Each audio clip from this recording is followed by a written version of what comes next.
көңіл-күймен ортамызда жағымды көңіл-күй қалыптастырып алайық. Ендеше барлығымыз құттықтарға назар аударамыз. Қанекей, балалар келе ғой. Шығыс баса болсын, қайсың? Оқиды ғой. Балалар ағай ғой. Бүгінгі күніміз шуақты болсын, я? Балалар бәріміз бірге келе ғой. Келе апшы.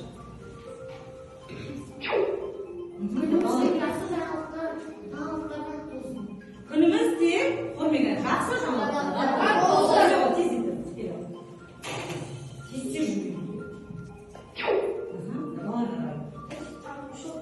Тамаша, біз табылы ұйымшылсыңыз дейік. Әлем.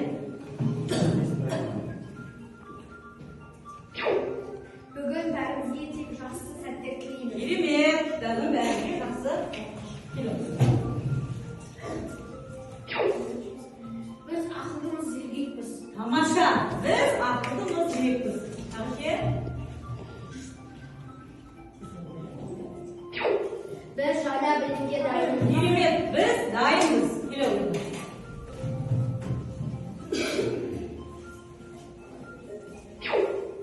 Бір-бірімізге жылу сыйлап жақсы оймен бастайық. Тамаша, рахмет.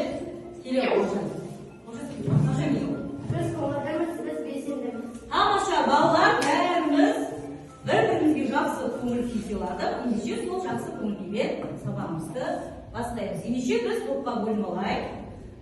Тездетіп, міне жерде ақын мен жазушылардың суреттері берілген. Сол жерде өздеріне ұнаған келіп баса қойыңдар. Келе болсын. Баса бересің. Баса берші.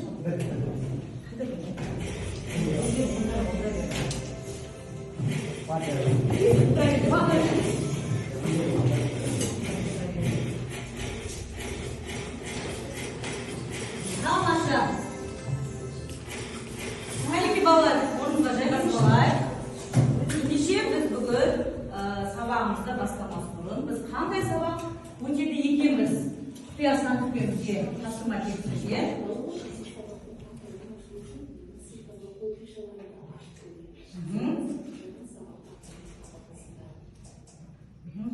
Қобдишалардың ішінде жасым келген әр топтан бір-бір топбасшы келе ғой.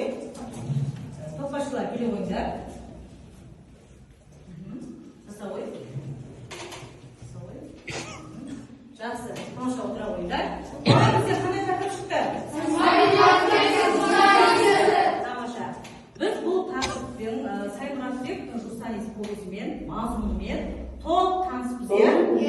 Барлығын сіздер білесіздер. Ендеше бізге бүгін сол повестің әңгімедегі авторлар және кейіпкерлер екен біздің талдайтын сабағымыз. Мақсатымыз әдеби туындыдағы кейіпкерлердің типтерін тек тұрғысынан сипаттау, эпикалық поэзиялық шығармалардағы автор бейнесін анықтау екен.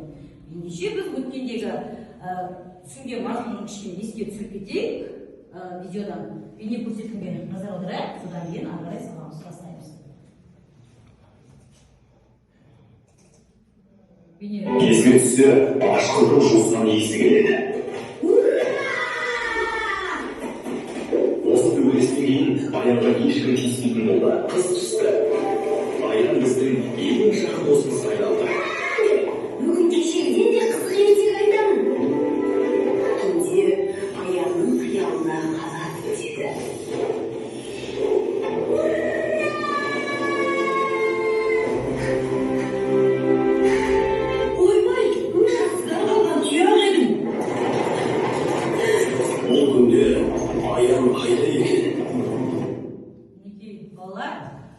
Өздеріңіз кішкене еске түсті ма? Иә, барлығымыз оны толық білеміз өйткені. Бұл жерде жалпы Саймұратбековтың Жустанисі деп алуының өзі жалпы елге, туған жерге деген автордың сағынышын көрсете білді. Сонымен қатар жаңа көріп отырған бізде сол кездегі балалардың соғыс өмірінде қиын тағдырларын жасандылықсыз ешқандай кітапты өмірдегідей суреттелгенін көріп отырмыз. Енді біз өйткені соғысты көрген жоқпыз, сондықтан кішкене түсінгеніміз көп, бірақ осы бейне арқылы Саймұратбектің Жустан повесін оқу арқылы біз кішкене сезіне аламыз, иә? Сол кездегі балалардың тағдырын, қиыншылығын. Мінекей сол біздің негізгі кейіпкерлерімізге қазір осы ішіндегі топтық жұмыс арқылы ары топтық тапсырма орындайық. Өздеріне ұнаған есікті ашып, ішіндегі тапсырмаларды орындаңдар. Жақсы, олжас бізде асық отырып келіп ашуға аша ғой. Тамаша. Олжасқа бірінші топ тапсырмасы концептуалды кесте бойынша жалпы барлығымызға бірдей тапсырма балалар. Іс-әрекетке кейіпкерлерге талдау жасау. Соның ішінде Аян мен Есікбай тобының тапсырмасы келген. Келесі.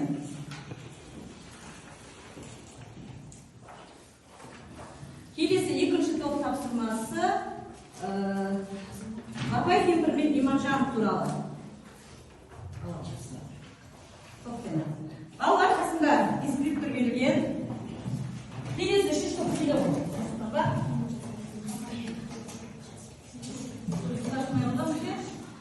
Мектеп ұлыстан автор балалар.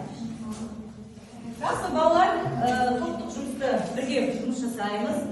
Сонымен топ басшыларында бағалау парағы берілген алдарыңызда. Әрбір топ басшысы мүшелеріңізді бағалап отырасыздар. Әділ түрде бағалансын балалар. Сонымен бірге бағалау өлшемдеріңізді әрбір оқушыға жылжытып отырасыздар, иә, соңында бағаланып. Жақсы, топпен бірге бірлесіп шешім жасай отырсыздар. Болмаса ажағынан шыға сонда жүргендер болады. Біреуін нанып жүрген, ше? Олай, я жаза берем. Я жаза берем. Bir ayıplıklar. Нажатые выгрузки. Они себе прижали чиш, и на тебя стены положили.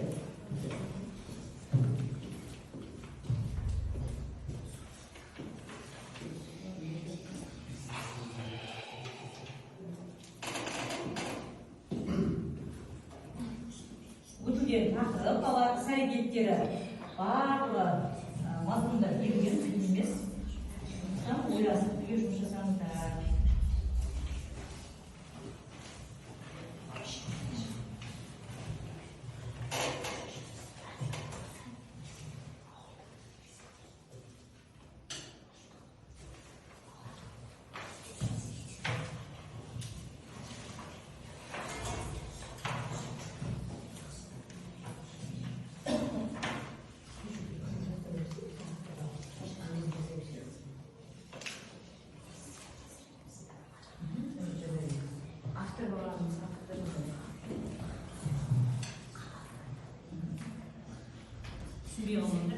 Аянның несіншесі магазин ма? Жүрсі ғой?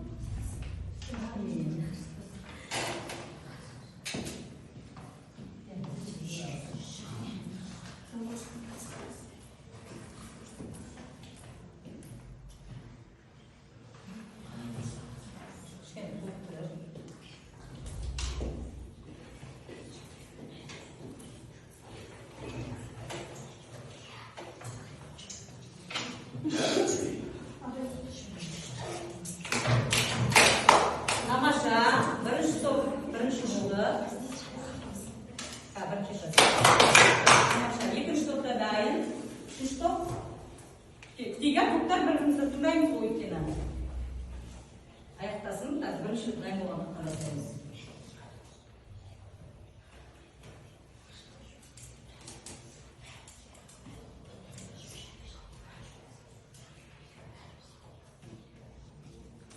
Өте бірінші топ бірге жұмыс жасап кеткені. Сондықтан тез болып ойлаймын. Әне?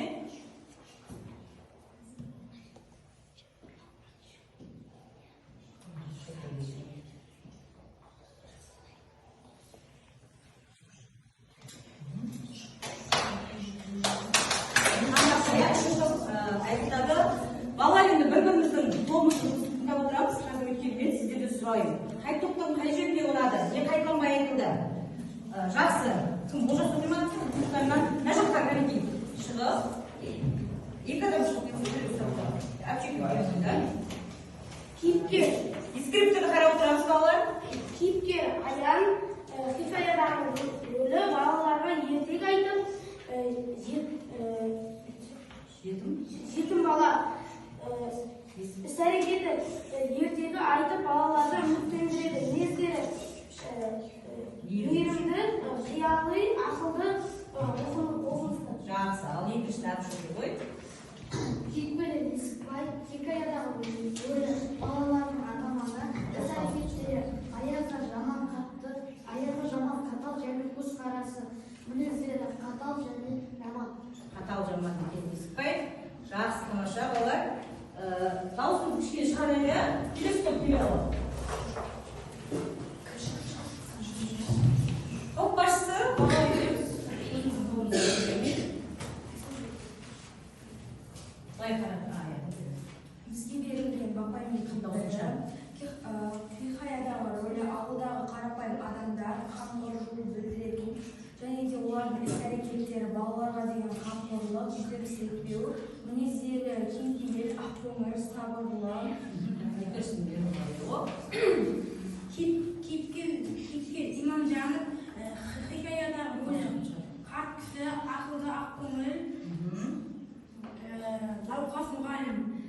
Іс-әрекеті балаларға қатысты тәртіп шеңберінде әрекет етеді, міндеті жоғары қояды, қаттылау.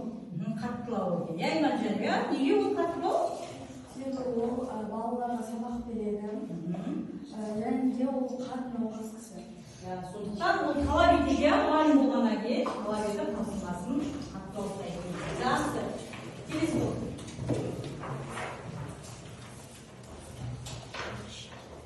Кейіпкер Садық ауылдағы хикаядағы рөлі. Ауылдағы балалардың бірі достарының ата-ана іс-әрекеттері, аяның ертегілерін жақсы тыңдайтын мінездері, шыншыл, батыл, досына адал. Өте тамаша. Кейіпкер автор бала хикаядағы рөлі аянның жанашыр мейірімді екенін жеткізеді, оқырмандарға жақсы жеткізеді. Іс-әрекеттері әңгімеде екінші дүниежүзілік соғыс туралы, балалардың мінез-құлқы туралы айтылады. Мінезі мейірімді, жанашыр. Өте жақсы. Неке балалар, біздер топтықта бір-бірімізді тыңдады. Анил, бір ой айтшы, өзің екі топ туралы. Екі топтар барлығы жақсы орындады, және де олар жаңағы кейіпкерлердің мінездерін, олардың атқаратын рөлдерін барлығын көрсетті. Барлығымызда тыңдап отырған кезде балалар рөлі анықталған ба хикаядағы? Анықталған. Бір бал кейіпкерлердің іс-әрекетін туралы жасалды ма? Жасалды. Іс-әрекеттері қандай мінездері сарапталды ма?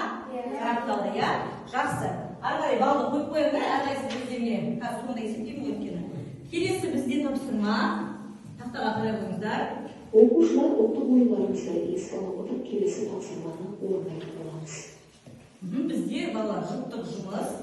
Оқушылар ұлттық ойындарымызды еске ала отырып Жалпы келесі тапсырмамыз пирамидалық талдау. Яғни бүгінгі кейіпкер, басты кейіпкер кім балалар? Неге Аянның барлығына бірдей тапсырма пирамида берілген, бір өсіліп өтейін барлығына. Осының пирамиданың бір жағынан жоғарғы өсу жағын жазамыз, екінші жағынан пирамида төмен Аянның құлдырау, материалдық жағынан құлдырау жағын жазамыз. Жоқтық жұмыс, екеуің бар. Екеуің бірге жазасыңдар.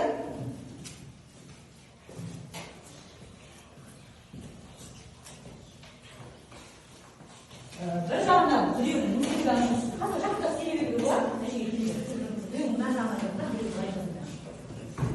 Алар, әбіш қашыққа шықсен. Сен төмендеуін жаз, сен жоғары өсуін жаз. Ақша десен, ана екеуің қайда балып тұрмын. Дема балар? Сен оның ақшағында шығып өткен olsай. Бір жағынан жүреу. Қазір уақыт бүдірмей қаласыр, балар өткен.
сол өздеріңнің жазғандарыңды әрқайсының өздерінің ішінде, иә?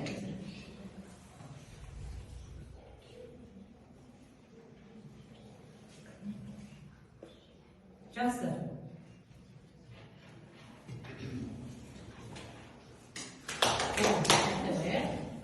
Жүрдің болың ба?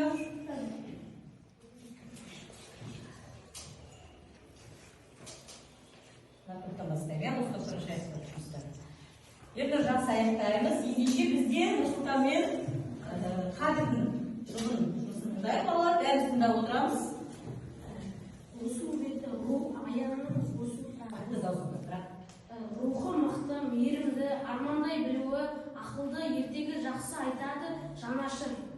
Жақсы. Енді материалдық төмен түсу деңгейі. Қатыры.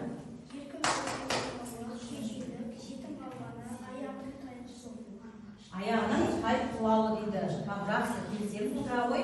Тұлпашты тыңдап отырамыз. Әркім тұлпашты тыңдаймыз, бірге бағалаймыз ол. Аяғының бойындағы қасиеттер рухани дүниенің дамуы өсу ретінде жалғастыр. Өсу реті ертегішілікті, қиялшылдық, төзімділік. Тамаша. Аяның көрген тауқыметін материалдық жағдай кему ретіне жалғастырыңдар. Тобыға тайуы, кедей әжесінен айырылуы, балалар үйіне өтуі. Жақсы, өте жақсы. Әбіш, бар? Әжеге шығасыра ма? Өте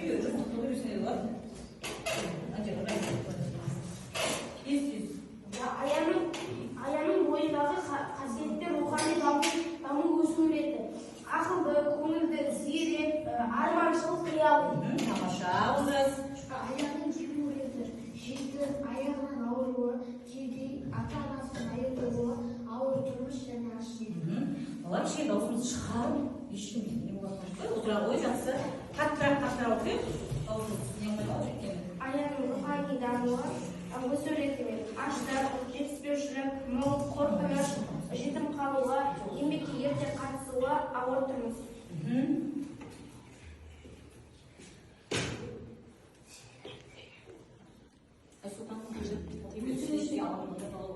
Жетім, бала үйіне кетті, ата-анасы жоқ, туылы тайған кедей, киім-кешегі жоқ. Несі жоқ? Киім-кешегі жоқ. Киімдері жоқ, иә? Жақсы, әне. Екеуің бірге? Еңбек сүйгіш, еңбекқор, адал, арманшыл, төзімді, сабырлы. Ол өсу деңгейі, иә? Кему деңгейі, жетімдігі, жалғыздығы, аштық пен жоқшылығы, үй жайдың жұтаңдығы, денсаулықтың әлсіздеуі, еңбекке ерте араласуы, қарғыс қалуы. Жақсы. Айсұлу? Бізге берген рухани өсу реті, адал, қиялшыл, сабаққа зейін қояды, хат таниды, өз ойымен ертегі шығарады. Материалдық кему реті әжесі, анасы, әкесі ерте кетті, аш болды, тобаға тайды, сабақтан қалды, ойнай алмай қалды. Істей алмай қалды, ойнай алмай қалды, иә? Жақсы, бала біле, аяғының бұл жерде автор материалдық жағымен, материалдық деген баланың киім-кешегі, жетім қалуы, қарның аш болуы, иә? Ал өсу деңгейі оның әсер етті ма өсу деңгейіне? Жоқшылық әсер етті ма? Жоқ. Әсер етті ма балалар? Қиялын әсер етті ма? Ертегі айтуын әсер етті ма? Жоқ, мінекей, осы жерде автор рухани байлық пен материалдық байлықты қарама-қарсы екеуінің қасиеттері бірдей байқалатынын байқаған. Біз қазіргі балалармен салыстырған кезде біз кейде менің қымбат телефоным жоқ, менің анадай киімім жоқ деп ренжімейсіздер ата-аналарға, иә? Ол білім алуға әсер етті ме екен? Әсер етпейді. Көрдіңіздер ма? Мінекей қай кезде де балаға білім аламын, шын бетке жетем деген бала ешқашан материалдар әсер етпеуі тиіс. Қазір Құдайға шүкір, барлығымызға материал жағдай өте жақсы. Жақсы, рахмет, жалпы құтты сол орындарды келесі бізде енді жеке жұмыс беріледі балалар. Біздің негізгі тақырыбымыз бүгін автор бейнесін, автор сипаттарды анықтау. жалпы осы шығарманы оқып отырған кезімізде автордың бейнесі шығармада өз бейнесін көрсете білген. Сол кезде қиыншылықтарды осы шығарма арқылы таба аламыз. Соған қатысты автор бейнесін тән қасиеттерді анықтау, автор бейнесін анықтау.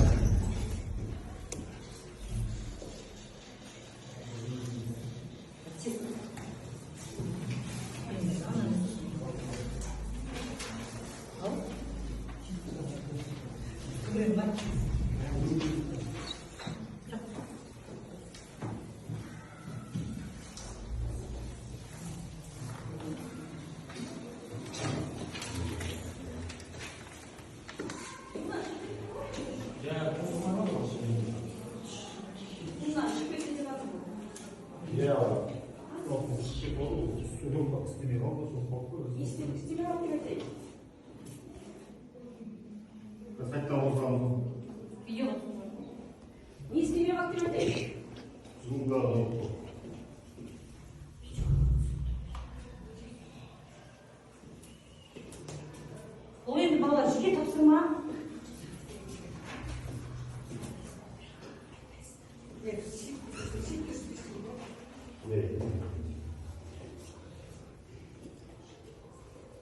Автор не айтқысы келді, нені көрсетіп білгісі келді, авторға тән қандай қасиеттерді байқады.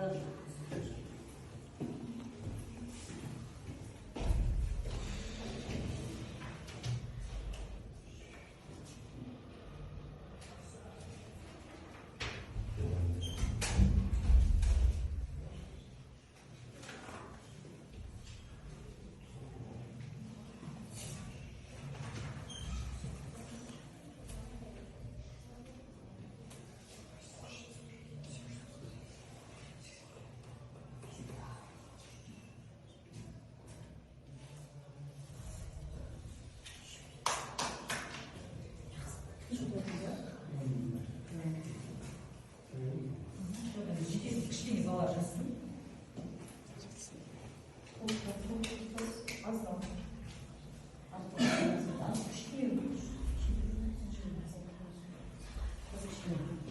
Балаға ол не көрсетеді, нені байқатты, автордың жазған кезде. Одан жұмыстан міне балалар сөзге ғана толтырды. Кішкене тест жасап қойдыңдар ма? Жақсы, тест болған балалар, тест ашып беруге. Тест жұмыстарыңызды тексеріп алыңдар, тақтада дайын жауабы тұр. Сосын топ басшысына балын айтасыздар, неше бала алғандарыңызды. Топ ұмытпа. Болмаған